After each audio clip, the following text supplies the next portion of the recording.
실제로 집행한다고 해도 어떤 문제가 있는 걸까요? 강제징용을 만들었던 전범 기업이 배상해야 될 돈을 대한민국에 있는 다른 기업 보고 갚으라고 이야기한 거예요. 그런 권한의 법률은 없습니다.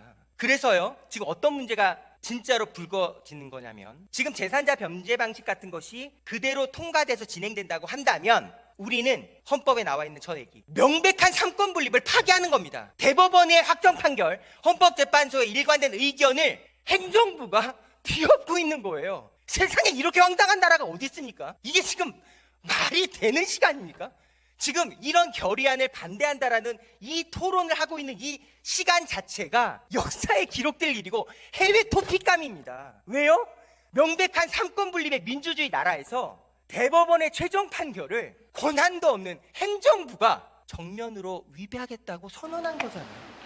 네, 윤석열 검사 독재 정권이 지난 3월 여러분 기억하시죠? 일제 강제동원 피해자에 대한 배상과 관련해서 제3자 변제 방식이라고 하는 반헌법적이고 반인륜적이고 반인권적인 그런 변제 방식을 결정했습니다. 그것도 일방적으로 결정해서 국민들에게 통보했고 또 기시다 정권에게 갖다 바치지 않았습니까? 이와 관련해서 국민들의 분노가 굉장히 컸고 지금도 여전히 이어지고 있는 상황이고요. 이와 관련해서 서울시 의회에서 목소리를 제대로 내신 박유진 서울시 의원님 이 자리에 모셨습니다. 어서 오십시오. 안녕하십니까. 네. 예, 반갑습니다. 그러니까 엄청 떨리는데요. 아, 떨리십니까? 예, 시선을 어디다 둬야 되지? 아, 저를 보고 말씀하시면 됩니다. 네. 예, 그 제3자 변제 방식을 네. 뭐 예상되는 정권의 일이니까 뭐 이렇게 그럴 수도 있겠다 생각하시는 주권자분들이 많을 텐데요. 네. 이게 좀 놀라운 일은 어허. 11대 서울시 의회에 모두 112명의 시의원이 있는 거예요. 네. 제11대 서울시 의회 의원 일동이라는 전원 찬성이라는 형식으로 제3자 변제 방식을 적극 지지한다는 결의문이 통과됐어요. 적극 지지한다? 이게 적극 지지한다는 결의문이 서울시 의원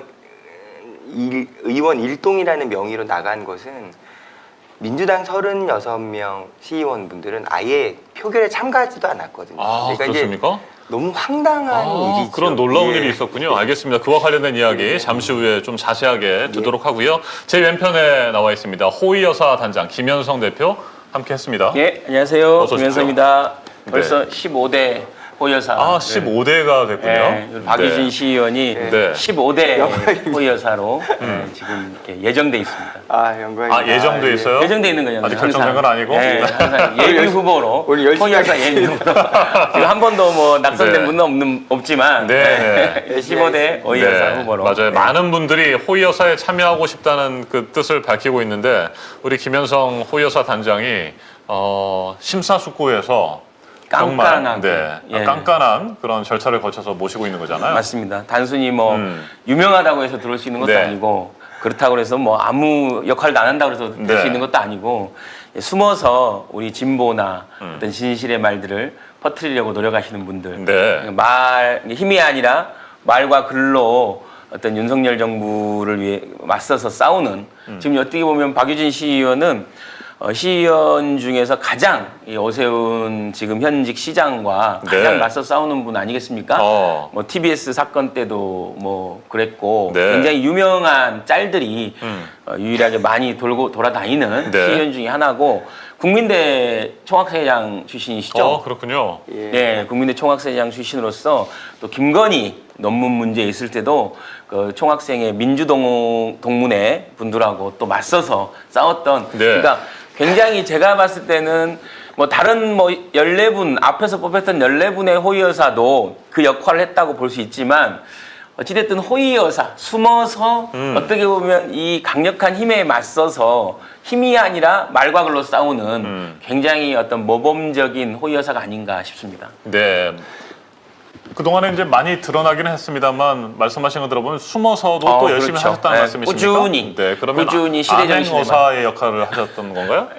암행어사. 저는 그냥 네. 22년 차 네. 말 그대로 평범한 회사원이었어요. 맞습니다, 맞습니다. 그러다 이제 갑자기 지난 이제 지방선거에 차출이 돼서 그래요? 예, 출마가 된 상황이라. 아, 그렇습니까? 22년 동안 저는 이제 대학 다니실 때 학생회장이셨다고 그래서 총학생회장? 예. 네. 이제 2000년도 네. 총학생회장이었는데요. 네. 그 뒤로 실례지만 몇 학번이시죠? 저 이제 제가 74년생이고요. 74년생. 예, 94학번. 아, 그러시군요. 그래서 그 22년 동안 열심히 이제 마케팅, 뭐 브랜딩, 뭐 커뮤니케이션 이 주제로 네. 22년 열심히 회사 다닌 직장인이었고요.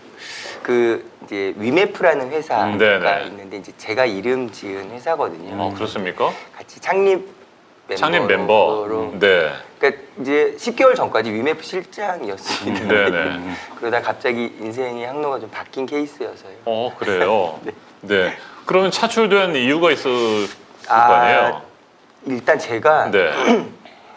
3월 9일 작년 22년 네. 3월 9일 그 대통령 선거 결과를 도저히 받아들일 수가 없었어요. 그래서 이제 저도 마찬가지였습니다. 예. 그러니까 오늘 이 네. 시간이 너무 약간 좀 애틋하고 설레는 게 음.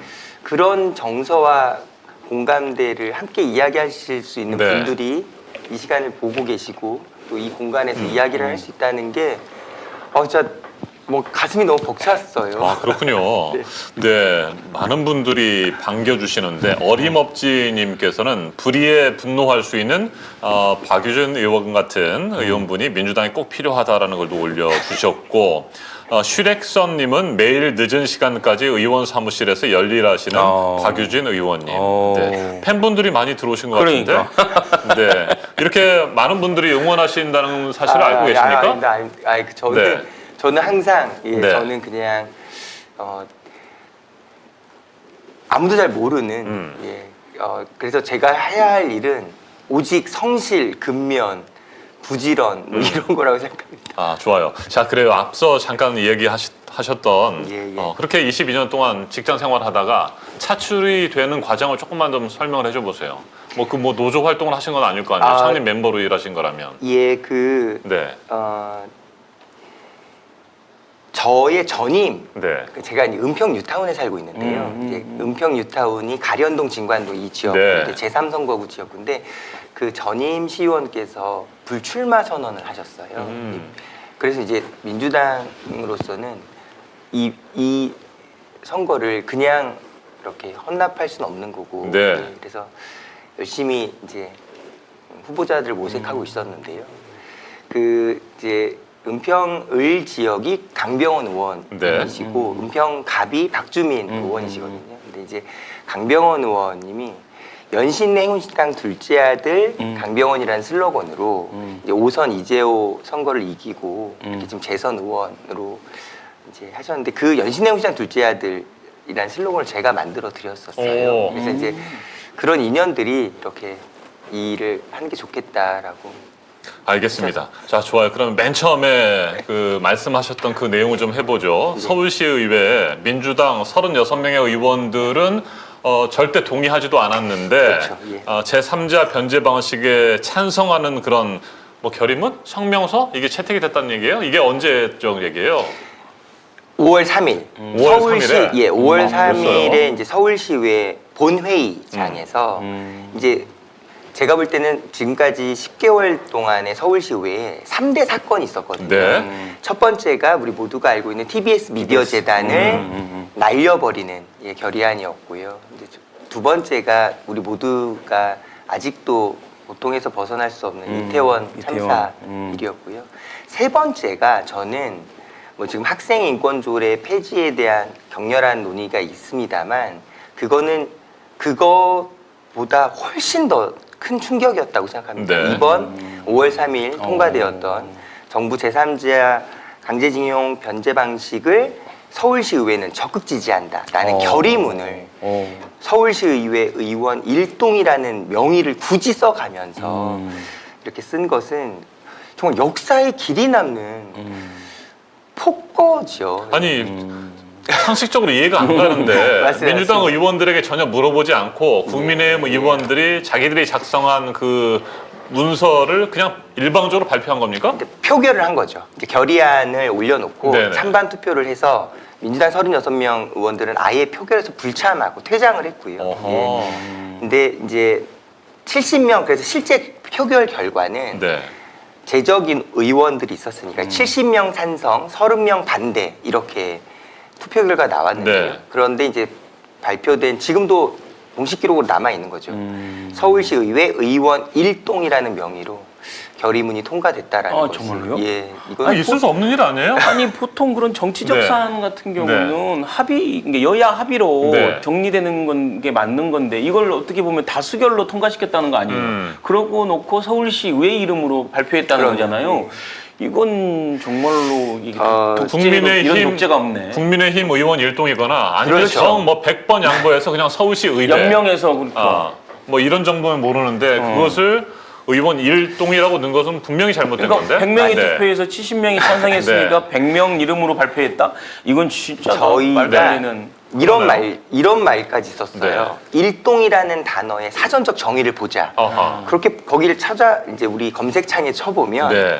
전원 합의라고 명시되어 있어요. 일동이라는 그러겠죠. 표현은. 네. 그런데 이 사건은 정말 어떤 기분이 드냐면 이를테면 굉장히 심한 이제 논리적 비약입니다만 나라 팔아먹었던 을사오적 이런 나라 팔아먹는 문서에 당시 조선신하 일동이라는 명의로 끌려 그렇죠. 들어간 것 같은 그러니까요.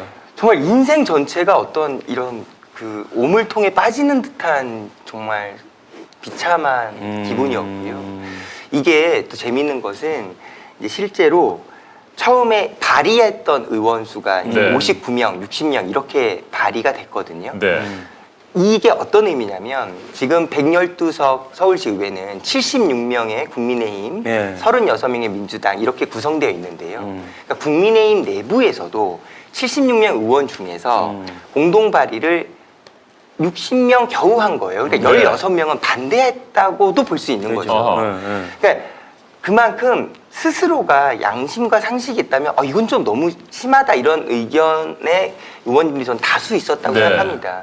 그런데 이를테면 그 결의안 통과는 그런 찜찜한 스스로의 마음을 의원 일동이라는 명의 뒤에 숨은 거죠. 네. 그러니까 이건 정말 있을 수 없는 일이라고. 이야. 보통 국회에서도 여야 간 합의, 전원 합의로 하거나 이 정치관계법 관련해서는 여야가 공동으로 그러니까 한 사람이라도 반대하면 안 되는 뭐 네. 약간 그런 건데 이 결의안도 저는 마찬가지라고 보거든요. 한 번도 예를 들면 다수결에 의해서 결의안이 통과돼서 그 모든 의원 이름으로 이 결의안 네. 아니, 그건 진짜 너무 폭력이잖아요. 내 그럼요. 철학과 가치가 있는데 네. 이 철학과 가치를 다수결로 내가 50명이 동의했으니까 30명은 그냥 그 같이 아니 이건 진짜로 나 아니, 그걸 지금이라도 듣도 보도 못한 얘기인데 다시 뒤집거나 수정할 수는 없어요? 그렇죠. 이제 정식 본회의 네. 표결이었고 표결의 결과를 번복할 수는 없는 거죠. 그게 이제 민주주의 원칙일 테니까요. 그런데 그 문구가 잘못됐으니까 그건 다시 그렇죠. 이제 수정해서 결의를 하거나 이래야 되는 근데 거 아니에요? 그 문구라는 것은 네. 이제 통과됐던 결의안은 정부 제3자 강제징용 병제 방식에 대한 서울시 의회 입장 뭐 이런 네. 식으로 이제 결의안 표결 제목은 나간 거고 결의문 맨 하단에 서울시의회 의원 일동이라고 네. 나간 거예요. 근데 그 내용 자체는 정부가 하고 있는 이 제3자 변제 방식에 대한 적극 지지한다. 네. 그러니까요. 그건 진짜 와 의원들의 이 그냥 묵고 할 수 없는 일인데. 예, 그러니까. 그 이건 말씀도 너무 이 기회를 빌어서 드리고 싶었고 이건 그냥 정말 그냥 넘어갈 일이 네. 아니다라는 만약 네네. 의회에서 있었으면 이건 진짜 경을 치 그럼요. 절대 의원들은 이렇게 합의가 안 두 되는데 번째는 좀 네. 이거는 저희의 강한 추측인데요. 네. 아니 도대체 이렇게 반대가 크고 다수의 국민적 정서를 어긋나는 일을 이렇게 무리하게 추진했던 뭔가 이유가 있을 네. 법하잖아요. 네. 저희가 찾은 이유는 기시다 총리 방안 일정에 앞서서 먼저 사전 정지 작업 같다는 느낌이었어요. 그랬구나. 5월 7일, 8일 5월 3일 한국을 방문했으니까 그 전에 그러니까 5월 3일 서울시의회 본회의가 네. 이제 마지막으로 열린 날이었는데요. 네. 그러니까 국회에서는 이런 목소리가 현재 구도상으로는 통과될 수가 없을 테니까 네. 가장 그나마 영향력 있고 어떻게 보면 만만하게 쓸 수 있는 이 정부 제3자 변제 방식에 대해서 적어도 1000만 수도 서울의 주권자가 살고 있는 이 서울시 의회가 의원 일동의 전원 찬성 같은 모양새로 정부 방식을 적극 지지한다는 결의문을 통과시키는 모양새를 연출하는 게 좋겠다라는 그런 어떤 지시가 있었고 거기에 국민의힘 시의원분들께서 일사불란하게 동참한 것이 아닌가라는 네. 강한 추측, 의혹이 있습니다. 근데 이걸 뭐 어떻게 뭘 확인하거나 조사할 수 있는 건 아니니까요. 네. 와, 그게 뭐 충분히 그럴 야, 개연성이 합리적인 높다. 의심이라고 있죠. 왜냐하면 너무나 그러니까. 이게 무슨 사전 설명이 있거나 뭐 공청회를 하거나 토론회가 있거나 그런 과정이 전혀 없었고요. 저희 이제 그 회기와 회기 사이에 일정 중에 60여 명의 국민의힘 의원분들이 결의안을 발의했다. 그것도 이제 운영위원장 명의로 발의한 거거든요. 그러니까 원내대표가 알겠습니다. 아니고. 예, 이거 도저히 용납할 수도 없고 동의할 수 없는 그 결의안에 민주당 의원들까지 포함한 서울시 의회 의원 일동이라는 그 단어를 잘못 썼다라고 하는 건데 저는 갑자기 그 생각이 들었어요. 일본 도쿄에 있는 야스쿠니 신사 여러분 기억하시죠? 네. 태평양 전쟁에 A급 전범 14명을 포함해서 일본의 전쟁 범죄 그 가해자들이 지금 모셔져 있다라고 네, 말할 수 있죠. 네, 전범. 일본에서는 그렇게 얘기를 하고 있으니까 네, 네. 합사되어 있는데 그 야스쿠니 신사에 일본 그 전쟁 범죄 가해자들뿐만 아니라 맞습니다. 그때 끌려가서 전쟁터에서 네. 억울하게 죽어갔던 우리의 선조들, 네. 뭐 조선인들도 한 2만 1,000명 정도가 거기에 합사돼 있어요. 그러니까 그 유족, 그 희생된 우리의 한국인들, 조선인들의 후손들은 야스쿠니 신사에서 분사돼야 된다. 빠져나와야 된다라고 그렇게 계속 주장하고 있음에도 불구하고 그게 지금 이루어지지 않고 있는 거거든요. 똑같은 것 같아요. 야스쿠니 신사에 우리의 한국인들, 조선인들이 자신들의 의도와 상관없이 거기에 지금 있는 것처럼 모셔진 것처럼 우리 민주당 서울시 의원들이 원하지 않고 반대함에도 불구하고 그 결의안 명단에 네. 들어가 있다라고 하는 건 이거 도저히 받아들일 수 없는 거잖아요. 정말 네. 기회가 된다면 네. 이 서울의 소리 소중한 우리 국민의 채널을 통해서 이 결의안 표결에 앞서서는 공식적인 반대 토론 시간을 가질 수 있어요. 네, 네. 그래서 양 당이 20분씩 반대 토론 시간이 있었고요. 네, 이제 네. 제가 나가서 20분 동안 정말 피눈물을 삼키면서 반대 토론을 했던 공식 영상이 남아 있는데요. 네, 네. 그 영상을 보시면 정말이지 이게 얼마나 황당하고 비논리적이고 네, 네, 비이성적인 폭거에 가까운 조치인지를 정말 너무 말씀드리고 싶었고요. 네. 이게 또 일련의 과정이 좀 흥미로운데요. 대통령실에 윤석열 대통령의 제3자 변제 방식이라는 정부 발표가 있은 이후에 바로 얼마 안 돼서 네네. 전국 17개 광역단체장 중에 가장 먼저 오세훈 시장님께서 페이스북으로 의사를 네. 밝혀요. 나는 이 방식을 적극적으로 지지하고 이 방식이 왜 훌륭한 아니냐면 네. 피해 당사자의 문제 해결이 주도되는 모습이 멋있기 때문이다. 이런 식의 설명을 하세요. 그러니까 지금 가해자는 정작 아무 말이 없는데 피해를 받은 우리가 스스로 문제 해결을 주도해가는 모습이 훌륭한 거다라는 식으로 거의 극찬을 하시거든요. 네. 그러니까 이게 과연 자치단체장으로서 할 수 있는 정치적 의견 말도 안 되는 거죠. 표현일까? 네. 제가 늘 얘기하자면 순서가 중요하다고요. 스프나 라면이냐 이 순서가 중요하듯이 아니 실제 그 사실과 관련돼서 피해를 입은 당사자가 실제 있잖아요. 그럼. 강제 징용당한 네. 당사자가 있는 거고 예를 들면 성노예로 대표가 있는 노래 우리 할머니들이 있는데 있었고요. 결국은 그거에 대해서 한마디 그분들에 대해서 의사를 묻지도 않고 본인이 마치 모든 걸 다 국가를 대신하는 것처럼 네. 그분들의 의견이 반대인데 이렇게 하는 게 맞냐는 거죠, 어떻게 보면. 그리고 이번에 히로시마 가서 뭐 유령비를 참배한 것도 아니 결국은 그분들이 왜 히로시마에 가 있었겠습니까? 네. 강제 징용을 당한 거잖아요. 근데 기시다는 그 강제란 말도 쓰지 않잖아요. 징용공이라 그러잖아요.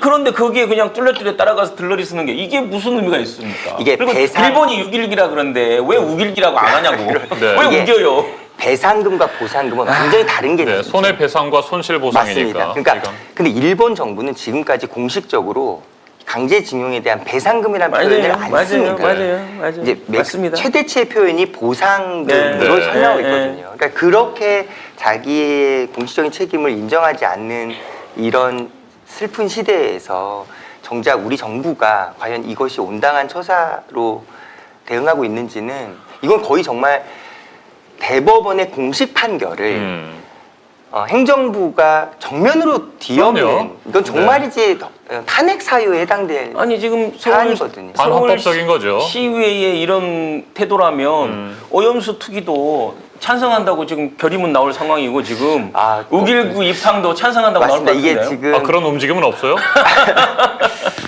너무 슬프게도 네. 이 76대 36이라는 이 구조상 저는 투표결에 참가할 때마다 정말 너무 네. 참 가슴이 찢어지는데요.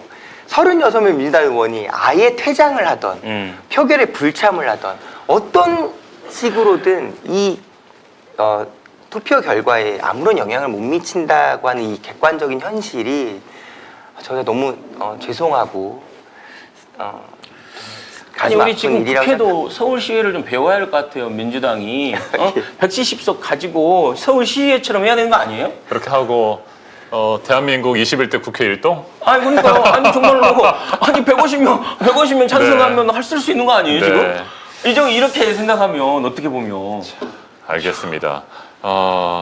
제3자 변제 방식 받아들일 수 없고 말씀하신 것처럼 반헌법적이기 때문에 윤석열 대통령의 탄핵 사유도 분명히 되고 쌓이고 있는데 탄핵 이유들이 아니 지금 박광원 아, 원내대표는 당장 네. 서울시의회 가서 배우시오. 저 이 한 문장만큼 꼭 말씀드리겠습니다. 네, 말씀해 주십시오. 이 저희가 20분 저희가 피를 토한 반대 네. 토론은 한 문장으로 이겁니다. 지금 정부 제3자 변제 방식이 무엇이 잘못된 거냐면은 우리가 국가 간의 어떤 조약이나 협약이나 그런 상황과 상관없이 불이나 혹은 개인의 인권에 심각한 존엄성의 위배나 침해가 되는 네. 피해에 대해서는 개인의 배상 청구권은 네. 유효하다는 것이 핵심입니다. 그렇죠. 그거는 그럼요. 국제법의 맞아요. 상식이고 맞아요. 그것 때문에 대법원의 최종 판결이 일본 전범기업은 마땅히 배상해야 한다라는 판결이 나올 수 있었던 거거든요. 맞아요. 근데 그걸 지금 한국의 정부가 개인의 배상 청구권을 이미 65년 한일협정으로 다 끝났다라는 의사표현을 하는 것은 과연 누구의 정부인가를 되묻지 않을 수가 좋아요, 없는 맞습니다. 오늘 그 박유진 서울시 의원의 말씀을 들으면서 우리가 잊고 지냈던 윤석열 대통령, 윤석열 정권의 문제점들이 정말 켜켜이 겹겹이 많이 쌓여 있구나. 그러니까요. 절대 놓치고 그냥 지나간 일이라고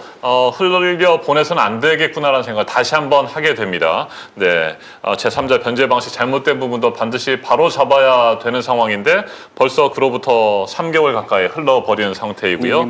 네, 수많은 문제들이 과거의 문제들을 지금 덮어버리고 이슈가 묻혀져 버리는 상황인데 우리 하나하나 다시 새기면서 결코 잊어서는 안 되고요. 거기에 대한 해법을 계속해서 촉구하고 문제를 바로잡도록 요구해야 될 것 같습니다. 그럼에도 불구하고 달라지는 것들이 없다고 한다면 분명히 결단해야 될 것 같습니다. 우리 국민의 이름으로 네, 결단을 해야 되는 시간이 다가오고 있는 건 사실이고요. 자, 서울시 의회 문제점 지금 말씀 나눠봤고요. 오세훈 서울시장에 대해서 좀 얘기를 해보죠. 네. 12구 이태원 참사 유가족분들이 지금도 서울시 광장을 떠나고 있지 못하잖아요. 분향소와 관련해서 말이죠. 분향소를 통해서 네, 우리가 함께 추모하고 아직까지 해결되지 않고 있고 네, 누가 책임자인지에 대해서 명확하게 규명되지 않은 상태에서 서로가 책임을 미루고 있는데 이런 일들이 다시 재발되지 않도록 하기 위해서라도 분명히 12구 이태원 참사의 책임자 규명하고 처벌하고 네, 재발 방지 대책도 마련해야 되는 상황인데 자, 이 분향소 설치와 관련해서 얼마 전에도 저희가 전해드렸습니다만 서울시가 이 유가족들에게 과태료 그러니까 무단 점유하고 있다 광장을 네. 이런 이유로 과태료를 부과했잖아. 이건 지금 어떻게 되고 있습니까? 네, 지금 네. 참 이렇게 이런 설명하는 시간이 올 거라고 생각을 하고 있었습니다만 이제 현실이 되니까 더 가슴이 네. 좀 저미어 오는데요. 지금은 과태료는 이제 발부가 됐고요. 네. 그 이제 대책위에서는 이걸 수령한 상태입니다. 그런데 그 과태료가 납부 기일이 6월 말일까지예요. 이달 말까지군요? 네, 이달 말까지. 네. 그러니까 어쨌든 이달 말까지 이제 납부 기간 동안 네. 이제 할 수도 있고 안 할 수도 있겠지만 그 결과에 따라서 이제 대응 방식이 좀 달라지겠죠. 네. 이 이제 분향소 이야기가 나올 때 네, 네. 정말 이 설명을 드리고 싶었습니다. 자, 저희가 이태원 분향소에 대해서 네. 꼭 한 가지를 짚고 넘어가고 싶은 것이 이제 서울시의 일관된 입장은 이건 불법이다. 왜 불법입니까? 우리와 협의되지 않았다. 이 네. 겁니다. 그럼 같은 맥락으로 이렇게 되묻고 싶은 거죠. 네. 지금 윤석열 대통령이 매일 인사를 왔던 절을 하러 왔던 소위 말하는 합법적인 이태원 분향소가 위치가 어디였냐? 지금 서울 광장에 네. 구서울시청 건물이 있잖아요. 네, 네. 그 서울시청 건물의 정문 바로 앞에 공식 분향소가 있었고요. 그 분향소에는 영정 하나 없는 국화꽃으로만 꽉 채워져 있었던 거의 기괴한 수준의 분향소였단 말이에요. 네. 근데 그 분향소와 지금 유가족분들이 한 분 한 분 다 모은 소중한 영정들이 있는 진정한 의미의 분향소가 불과 30m 떨어져 있는 거리예요. 그러니까 이건 어떤 상식적인 질문을 되물지 않을 수가 없냐면 지금 설치되어 있는 이태원 합동 분향소가 이를테면 서울시장 집무실에 들어가 있거나 네. 서울시청 공무원들이 일하고 있는 사무실에 떡하니 자리를 차고 있거나 이런 식이라면 무단 점유가 아니더라 더 심한 말을 해서라도 과태료를 물던 네. 쫓아내던 할 수가 있는 거죠. 그런데 지금은 그 영정도 없이 덩그러니 있던 그 분향소와 거의 같은 위치에 있는 거고요. 양쪽 모두 즉 서울시와 유가족 양쪽 모두의 합의는 둘 다 없었다는 거예요. 네. 서울시가 단독으로 만들었던 분향소 때도 유가족과 협의된 적이 없고요. 거기에 영정 하나 없이 국가고만 꽉 그렇죠. 쳐도 원래 분향소를 했던 것은 합법이고 네, 네. 유가족들이 손수 만들었던 분향소는 고작 30m 차이 옆에 있는데 서울시와 협의가 되지 않았다는 이유로 불법이라고 말하는 것은 100번을 양보해서라도 너무나 지극히 행정 편의주의라는 것이고 그토록 눈물을 흘리면서 무한 책임을 약속했던 네. 시장님의 자세라면 저희는 너무 안타까운 거예요. 왜 유가족분들에게 그러면 이제 영정이 설치된 합동 분향소를 이제 만들 수가 있으니 그럼 저희가 처음에 만들었던 그 분향소 위치에 다시 한번 세우는 건 어떻겠습니까? 라는 말은 왜 먼저 못했냐 이거예요. 네. 그러니까 그런 협의는 얼마든지 무한 책임의 자세에서는 할 수 있었던에도 불구하고 오히려 소통의 단절 같은 걸 원하는 듯한 상황들을 그동안 쭉 만들어 와서 지금 와서는 협의되지 않고 무단으로 점유하고 있으니 불법이고 과태료다. 네. 이렇게 말하는 것이 과연 눈물을 흘리며 말씀하셨던 무한 책임의 자세인 건가? 이건 너무 슬픈 일이죠. 그렇죠. 과거에 세월호 건과 비교를 해도 세월호 같은 경우는 그 안에 도서관 안에 기념관도 만들고 시의회에 거기에 또 예, 광화문 기억의 관련 장소도 기억의 장소도 만들고 광화문 천막이 얼마나 오래 있었는지 아시잖아요. 네. 그러니까 저는 이런 어떤 사회적 참사 어떻게든 국가가 어떻게 보면 국가의 폭력으로 인해서 희생당한 사람들을 위한 것은 국가에도 일부분 책임이 있기 때문에 그 부분에 대해서 국가가 지어야 될 배상도 있는 거다라는 거죠. 근데 이걸 계속해서 그 전에 있었던 그런 책임과 어떤 과오에 대한 생각 없이 그냥 법 기술처럼 어떤 구조적으로 이걸 풀려고 하는 거 그냥 아무 감정 이 정서 없이 풀려고 하는 건 저는 과연 그게 맞나 그래서 이번에 오발령도 나온 거 아닌가 싶기도 네, 하고 맞습니다. 오세훈 시장의 시정이 항상 이런 식이지 않나라는 생각이 들어요. 네. 이태원 참사는 지금 생각해봐도 100번, 1000번 생각해봐도 분명히 사전에 막을 수 있었던 참사였습니다. 국민의 생명과 안전을 지키는 그런 책임을 충실하게 이행했다고 한다면 서울시도 마찬가지고 구청도 마찬가지이고요. 그런 책임을 다하지 않았기 때문에 그 꽃다운 159명의 생명이 이슬처럼 사라진 거 아니겠습니까? 그런 책임을 통감해야 할 서울시가 그 분향소에 대해서 그렇게 과태료를 부과하는 제가 지금 기억하기로 한 2,900만 원 정도 변상금이라는 예, 명목으로 예, 부과했던 예, 걸로 알고 예, 있고요. 예. 이것을 납부하지 않으면 뭐 연체료도 부과하겠다, 또 뭐 재산 압류하겠다, 뭐 행정 대집행까지 하겠다, 뭐 이렇게 밝힌 바가 있어요. 그래서 더 분노하게 됐었는데, 그 저희가 네. 이 사안을 이제 얼마나 열심히 따져보았겠습니까? 네. 이제 이 주제가 혹 잘못 들리면 서울시 모든 공무원들이 마치 막 너무 심한 것 같고 네. 아, 저분들은 슬픔이 없나 막 이런 오해가 있는데요. 전혀 그런 게 아니고요.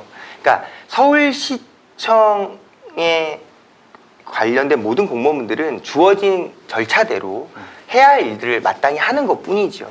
그러니까 지금 우리가 정말 문제 삼고 싶은 것은 지금 그 설치된 분향소가 이를테면 광장에서 서울시청으로 들어가는 길을 어쨌든 막고 있는 건 객관적인 사실인 거고요. 네. 그러니까 근데 한쪽 구석에 있잖아요. 이 한쪽 구석에 그나마 네. 그것도 이제 피하고자 이렇게 그럼요. 있지만 원리 원칙대로 법을 따지면 이거는 시민들을 위한 모두의 공간인데 이걸 무단으로 점유하고 있는 겁니다라고 생각할 수도 있을 거예요.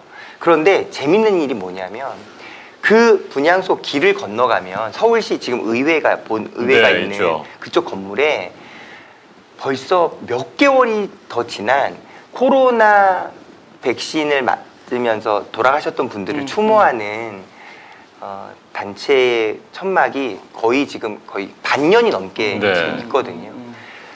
거기 관할은 중구청인데요. 중구청에서 그럼 과태료를 물었나 이런 걸 저희가 물어봤을 네. 거예요. 그렇지 않습니다. 근데 안 한 이유가 뭐냐?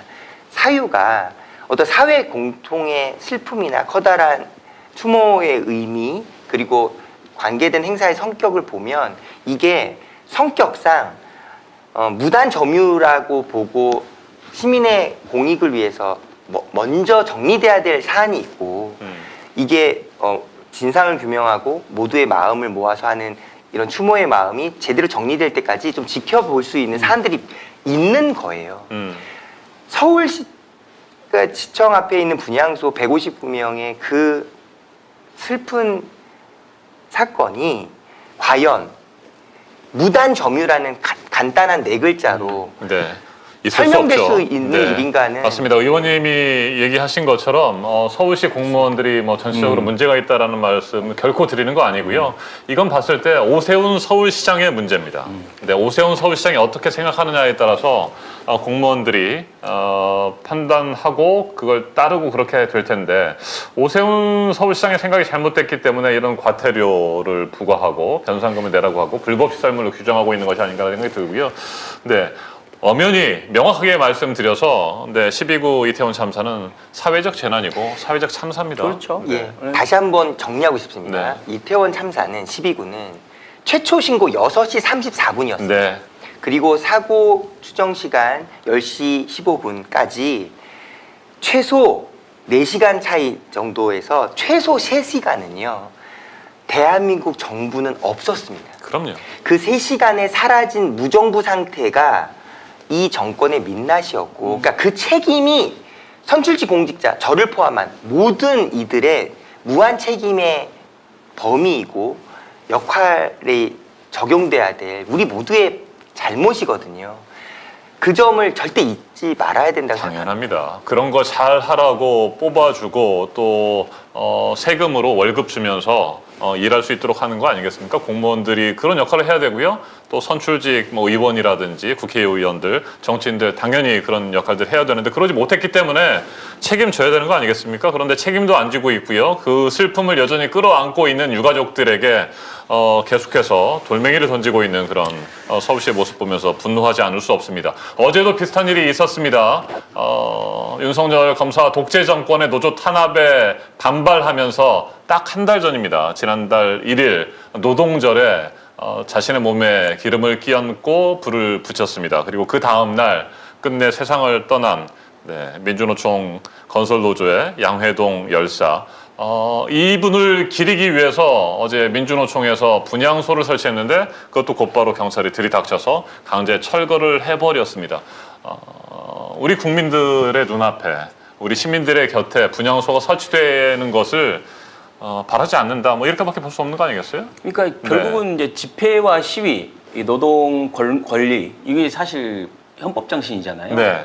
근데 이제 광양에서도 지금 광양제철, 포스코의 하청 노동자들의 이 삼권 분립에 대해서 삼권을 보장하라, 노동 삼권을 노동 보장하라고 계속해서 시위를 했던 분을 이번 동영상 보시면 알겠지만 경찰들이 그 크레인으로 올라가갖고 한 서너 명이 그렇게 막 네. 몸뚱이질을 해요. 네. 저는 1m 길이의 경찰 되게 공공입니다. 위험한 상황인데 어떻게 그렇게 했을까? 사실 그분이 더 네. 안 다친 게 떨어지지 않은 게 저는 좀 그러니까요. 되게 좀 놀랄 정도로 그렇게까지 참혹하게 해야 되나? 네. 근데 이게 어떻게 보면 딱 그러니까 윤석열이 자기 그 무슨 청와대에서 발언을 하잖아요. 네. 불법 시위에 염단하겠다 뭐 이런 식의 얘기를 하니까 그냥 마치 준비된 것처럼 그냥 계속해서 지금 뭐 독재 정권처럼 몰아서 하는 거잖아요. 이성윤 검사장도 일종의 몰아치기 수사를 했다. 마치 무슨 뭐 호랑이가 이 사람들을 네. 몰아가듯이 이 몰아치기 수사를 해서 자기도 깜짝 놀랐다. 이 검사장인 나에게도 이렇게 하는데 일반 국민들한테 얼마나 더 할까 이런 네. 건데 지금 딱 보면 윤석열 씨 같은 경우는 이런 노동자들이나 이 시위자들을 범법자로 생각하는 것 같아요. 그럼요. 그래서 이제 몰아서 잡아야 되겠다.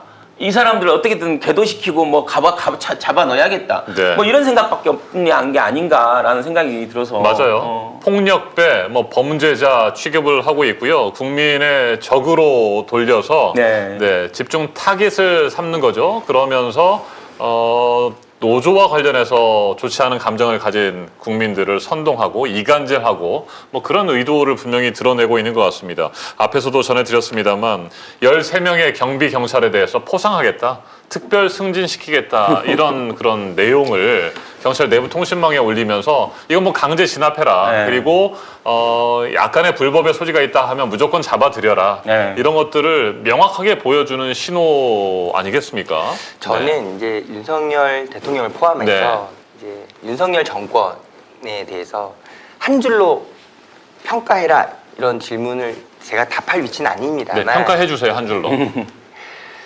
윤석열 정권은 있는 그대로의 현실 세계를 더 깊이 연구해서 이해하고자 하기보다는 내가 보고 싶은 세상을 설정해서 네. 그 설정에 있는 그대로의 현실의 세계를 껴맞추고 있다고 느껴져요. 간단히 얘기하면 노조 문제만 해도 이게 이를테면 노조는 악마, 사측은 천사 이런 식으로 나뉘어질 리도 만무할 뿐더러 네. 지금 우리가 조금만 사회생활을 겪고 철이 들어가면 우리 사회가 얼마나 거대한 연결로 집단지성이 필요하고 도저히 내가 이걸 정확하게 이해는 할 수가 있을까 의심이 들 정도로 너무 이해하기 어려운 복잡 네. 세계잖아요. 근데 그런 세계에 있는 그들의 현실을 이해하기 위해서 많은 노력을 하는 것은 너무 힘들고 그냥 세상은 흑과 백, 노조는 악마, 열심히 일하고 있는 사람들을 보호해야 되고 한미일은 우리 파란 편, 북한, 중국, 소련은 옛날 빨간 편 이런 식으로 이해하고 싶은 대로 세상을 설정해 놓고 네. 현실은 당연히 안 맞는데 현실이 안 맞는 게 문제가 아니라 내가 설정한 세상이 옳기 때문에 현실은 나중에 따라올 거야. 네.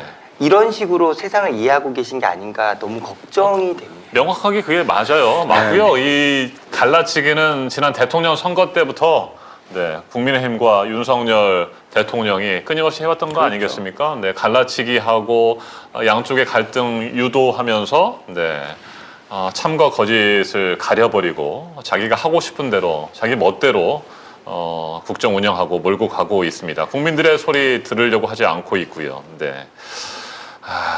윤병호님께서 이렇게 쓰셨습니다. 정확하게 쓰신 내용을 설명해 드리면 나라가 미쳐가고 있는 듯 더 늦기 전에 바꿔야 합니다. 이런 글 올려주셨습니다. 네, 맞아요. 참 답답합니다. 네, 노동조합 그리고 노조원들, 노동자들을 악마화하려는 것이고요. 네, 그건 뭐 분명해 보입니다. 물론 네. 이 말씀을 드려야 저는 약간 객관적 방송이 될 것 같습니다. 물론 그게 노조가 됐던 아니면 변호사 집단이 됐던 의사 집단이 됐던 네. 소위 말하는 뭐 의원 집단이 됐던 세상의 어느 조직이나 대부분 정규 분포를 이루고요. 양 극단에 3%씩 문제가 있을 수 있고 그런 것은 우리가 살면서 깨닫는 어떤 삶의 지혜 같은 거잖아요. 근데 문제는 그렇게 있는 일부분의 문제를 가지고 확증 편향을 넘어서서 아예 세상을 흑과 백처럼 나눠서 설명하는데 사례로 쓰고 있다라는 것. 그러니까 노조도 몇몇의 잘못이 있을 수 있겠죠. 네. 근데 그런 것을 몇백 배 확대해서 이러기 때문에 없어져야 될 대상들, 이러기 때문에 악마, 이러기 때문에 깡패 이런 식으로 해석을 해버리면 반대 적용을 해볼까요? 지금 윤석열 정권이 해왔던 잘못들, 바이든 날리면부터 그런 논쟁을 여기 100배 확대해서 어떤 말도 듣고 싶은 대로 듣는 정권이라고 규정해버리면 무엇이 다른 해석인가요? 네. 그러니까 그런 해석이 위험하다는 거죠. 왜 나무를 자꾸 보는 숲을 보는 이런 관점들을 그냥 그런 거 필요 없이 하고 싶은 대로 하고 계시는지 너무 슬픕니다. 네. 그게 이제 일반화의 오류이기도 합니다. 네. 뭐 모든 그 집단이라든지 단체에 대해서 하나의 프레임으로 얽어매고 비난하고 맞습니다. 네. 그리고 이런 공감력이 없는 사람들을 약간 사이코패스라 그러잖아요. 네. 저는 사실 동물농장 나오는 거 보면서 깜짝 놀랐어요. 지금이 사실 이게 저는 뭐 대통령이나 어떻게 보면 뭐 셀럽이나 이런 어떤 정치를 하는 사람들이 미디어 정치 시대라고 그래서 네. 아니 뭐 다른 분들도 나왔기 때문에 문재인 대통령도 그랬었고 뭐 이재명 대표도 그랬었고 그러나 이 타이밍이라는 것도 굉장히 중요하잖아요. 네네. 근데 지금 민생이 파탄되고 어떤 물가가 인상돼서 지금 국민들이 다 죽어가고 우리나라가 GDP 대비 개인 채무가 제일 많다는 거잖아요. 얼마 전 네. 통계에 보면 우리는 한 100%가 넘는 거고 미국이 한 75% 정도 되고 일본은 그거보다 좀 낮고 이런 건데 국가는 빚을 안 지려고 그러고 개인에게 빚을 떠넘기고 지금 이런 상황에서 개인이 다 죽어가고 국민이 죽어가는데 국가가 빚이 없는 게 뭐가 의미가 있겠어요. 저는 개인적으로 봤을 때 민주당이 적극적으로 이 적자 추경하자. 그리고 국가가 더 빚을 내자. 이럴 때일수록 국채를 내서 국가가 더 빚을 내서 개인의 빚을 좀 줄여주자. 네. 이렇게 얘기를 해야 되는 거예요. 지금 복지정책도 제가 얼마 전에 좀 뭐 기사를 보니까 청년과 관련된 복지정책도 다 줄어들고 있는 거예요, 지금. 통계적으로. 왜냐하면 지금 세수가 덜 거치고 결손이 되기 때문에 이 복지부터 자르는 거예요. 네. 그러니까 저는 진짜 이런 부분들 보면서 지금 개하고 아니 뭐 반려시대 뭐 개 뭐 좋고 고양이 좋아요. 아니 사람하고 좀 이렇게 대화를 하고 개하고 소통할 때 사람하고 좀 소통하시라는 거죠, 저는. 그렇지 않습니까? 보고 싶은 대로 세상을 보고 아니 계시기 지금 개들하고 놀 때입니까 지금? 사람들이 죽어가는데? 우리 국민들의 목소리 잘 듣고 집에 가서 시간 나면 개들하고 놀아주면 누가 뭐라고 하겠습니까? 네, 그걸 안 하니까 지금 비판하는 갑자기 거고요. 이게 네, 정말. 치는 영상 네네. 내가 퇴근길에 보다 보니까 벌써 물이 다 찼더라. 맞아요. 이러면서 그러면 당장 다시 돌아가야죠, 아니, 대통령이. 이게 약간 사이코패스예요, 제가 봤을 그거를 때는, 진짜.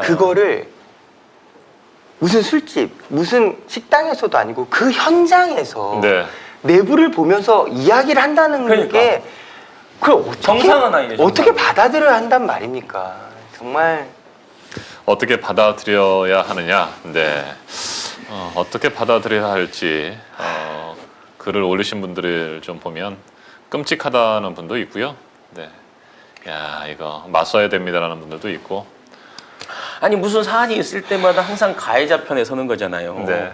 피해자가 그럴만 했다, 맞을만 했다, 성폭행 당할만 했다 이런 식으로 얘기하는 거 똑같다니까요. 일본이 일종의 전범국이고 침략국인데 침략 당할만 했다라고 표현한 거잖아요. 세계사적 흐름에 세계사적 변화에 능동적으로 대처하지 못했다. 그러니까 침략 당할만 한 거예요. 그러니까 아니 전범기를 이렇게 어떻게 보면 우길기를 무슨 빗살무늬 뭐 기니 무슨 뭐 자유 왜 우리가 먼저 아니 일본에서 우길기라 그러는데 왜 우겨요 우리가? 네. 우길기라고 얘기해야죠. 맞아요. 비 오는 날님께서 쇼만 하고 있어요라고 글을 올려주셨습니다. 뭐 동물농장 말씀하시는 것 같고요. 국민을 너무 우습게 하는 것 같아요. 너무 슬픕니다라는 글을 올려주셨습니다.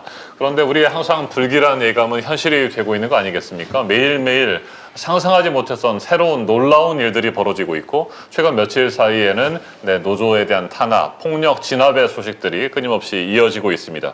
그런데 앞으로 다가올 일, 6월 말 IAEA 국제원자력기구의 최종 보고서가 나오면 분명히 7월 초쯤에 일본 기시다 정권은 후쿠시마 오염수, 원전 오염수를 해양 방류하기 시작할 거고 어제도 간단히 브리핑을 했습니다. 유국희 시찰단 단장이 과학적으로 잘 보고 왔다 이런 식으로 했는데 분명히 들러리 서면서 맞장구 쳐주고 면죄부 주게 될 상황인데 끝으로 여기에 대한 말씀 한마디씩 좀 듣고 오늘 방송 마무리하도록 하겠습니다.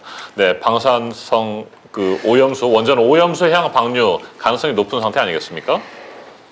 방사성 오염수라는 게 일종의 말장난인 거죠. 이건 조금 감정을 실어 이야기하자면 핵폐수라 불려야 그렇죠. 되는 말이거든요. 맞아요. 근데 지금 일련의 모든 과정이 핵폐수라는 말 안 됩니다. 방사성 오염수라고 원전 양보한 오염수. 것도 그것도 좀 곤란하다. 아예 그냥 침출수 정도로 처리수 정도로 이런 걸 고민해야 하는 것이 과연 선출직 공직자의 자세인가는 초등학생도 알 수 있는 답이 아닐까 싶습니다. 그러니까 그렇게 깨끗한 물이고 정제해서 많은 자원을 들여서 소중하게 관리했던 물이라면 서울대학교 교수님 말씀 그대로 일본이든 어디든 식수원 그대로 연결해서 이미 깨끗하게 정제된 물 바로 세탁소도 쓰고 농업용수로도 쓰고 하시면 되는 거죠. 그걸 그렇게 깨끗하게 정제된 물을 왜 굳이 바다에다 버려야 하는 거죠. 요즘에 해양 오염이 심하니까 정화수 해가지고 해양 생태계를 보호하겠다는 생각일까요? 그 이준석 전 대표가 그랬지 않습니까? 양두구육이라고. 사기꾼이라는 말이거든요. 이 양두구이라는 말이 사기치는 거잖아요. 양의 머리를 내놓고 개고기라고 파는 게 양두구인데 사기치는 거라고 얘기한 거거든요. 그래요. 딱 적당한 말이에요. 제가 봤을 때는 아니 진짜 이 사기도 내 거를 가지고 사기를 치는 게 아니라 전부 남의 지금 팔고 있는데 그걸 대신 팔아주면서 사기치는 거예요. 아니 저는 왜 대한민국이 그 역할을 해야 되는지 모르겠어요. 일본은 일본의 국익에 맞춰서 본인이 얘기하는 건데 왜 대한민국의 장관들과 대한민국의 국방부의 대변인과 대한민국의 대통령이 왜 해달라고 하지도 않은, 예를 들면 모르겠어요. 해달라고 했는지 모르죠. 어떻게 속으로. 그렇지만 해달라고 나는 얘기를 왜 나서서 하냐는 거죠. 그것도 해달라고 했을까요? 아시겠지만 그럼 뭘 얻을지 모르겠어요. 아시겠지만 이게 30년 방류돼요. 30년 추기되고 이 30년도 그냥 추정이에요. 그동안 어떤 일이 있을지 몰라요. 왜 30년 동안의 일을 본인이 결정하고 본인이 판단하냔 말이죠. 본인이 30년 동안 살면서 다 책임질 거예요. 아니 100년 전의 일도 역사적인 일도 왜 본인이 그렇게 마치 아니 무슨 제왕적 권력을 가진 것처럼 독재자 권력 가진 것처럼 마치 본인이 책임진다. 무슨 누가 줬다면서요. 아무튼 모든 게 내 책임이다. 이런 게 있다면서요. 자기는. 이 자리에 끝낸다. 아니 근데 그러라고 사람이 누가 있습니까? 그냥 주어진 그 자리에서 주어진 권한 안에서 일을 했으면 좋겠다라는 생각을 해요. 정말로 본인이 떠난 후의 일까지 책임지고 결정하지 마라. 저는 한 가지 되게 흥미로운 상상이 하나 있는데요. 지금 이 모든 일련의 일들을 이를테면 문재인 정권 하에서 이런 일을 문재인 정권이 했다고 가정해 보면 지금의 주류 언론들 이 언론 환경은 과연 어떤 반응으로 기사들이 쏟아졌을까? 저처럼 얘기했을까? 저는 그게 정말 사뭇 궁금해요. 아니 실제 정청래 의원이 오늘 아침에 얘기했잖아요. 2년 전, 3년 전 문재인 정부 때 이 후쿠시마 오염수 관련해서 TV조선이 얘기했던 걸 읽어줬잖아요. 근데 똑같이 하더라고. 제 얘기하고 똑같이. 그래요. 알겠습니다. 참 답답하고요. 야리님. 개사과에 알아봤어요. 개사과 기억하시죠? 그치, 개사과.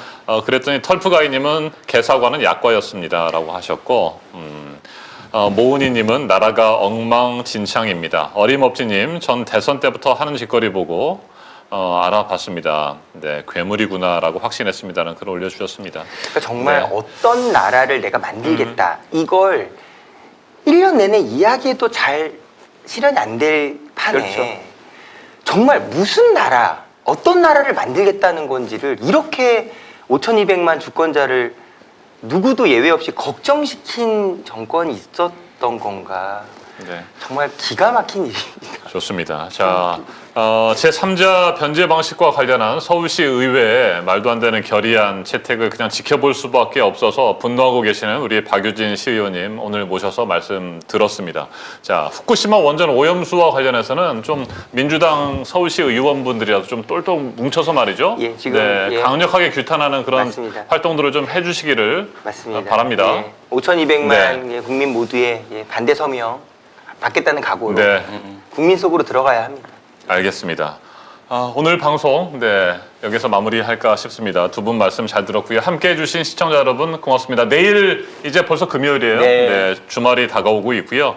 이번 주 토요일 촛불 집회는 촛불 문화제로 진행이 됩니다. 항상 진행이 되는 그 장소 아시죠? 서울시청에서 숭례문에 이르는 그 도로에서 오후 6시부터 촛불 문화제가 진행이 되고요. 제가 그 촛불 문화제 사회를 봅니다. 사회자십니다. 네, 여러분 기억하고 계시고요. 이번 토요일 반갑게 현장에서 뵐 수 있었으면 좋겠습니다. 편안한 목요일 저녁 시간 보내시고요. 저는 내일 저녁 금요일 7시에 다시 찾아뵙겠습니다. 여러분 고맙습니다. 네, 감사합니다. 네, 수고하셨습니다. 고맙습니다. 수고하셨습니다. 수고하셨습니다. 네, 감사합니다.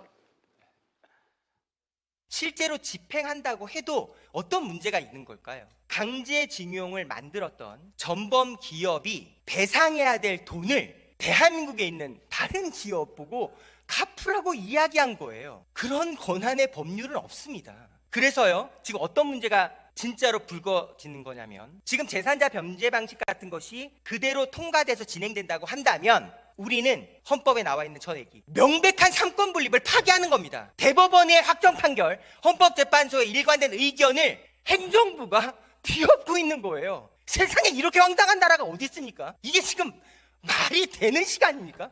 지금 이런 결의안을 반대한다라는 이 토론을 하고 있는 이 시간 자체가 역사에 기록될 일이고 해외 토픽감입니다. 왜요? 명백한 삼권 분립의 민주주의 나라에서 대법원의 최종 판결을 권한도 없는 행정부가 정면으로 위배하겠다고 선언한 거잖아요.